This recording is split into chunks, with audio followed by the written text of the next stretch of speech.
We recently conducted an anonymous survey of Jesus Christian community members, allowing people to list their criticisms of leaders within the community. It was a very humbling experience, to be sure. In my defense as a leader, I felt it was important to remind people that leaders are human, and so they're never going to get everything perfectly right. However, I could see that a similar problem exists with leaders like myself, who have very high expectations from followers. The biggest single complaint against me has always been that I'm too impatient with followers when they get things wrong. But of course, my impatience is something that I keep getting wrong too. So maybe the followers and I need to do a trade and call things even. Now, this seems to be a situation where the traditional understanding of sin and forgiveness within mainstream Christian circles may have something to offer those of us who are trying very hard to obey the teachings of Jesus.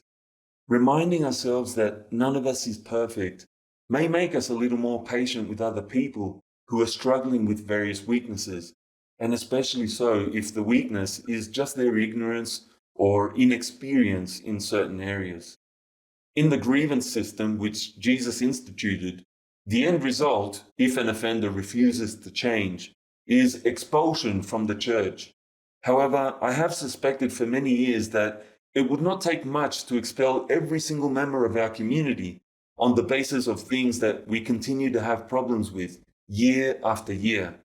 Things like my own impatience. So I'm saying this as a reminder to myself more than anyone else. Nobody's perfect. That includes both followers and leaders. The way we judge the others is the way we will be judged ourselves.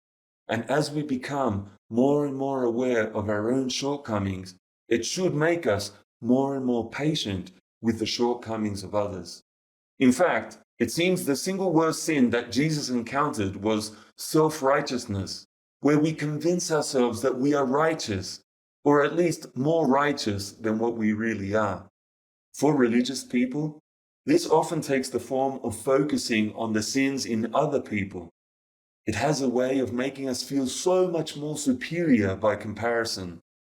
But what is the end result of that kind of thinking? Well, it's just more and more hypocrisy.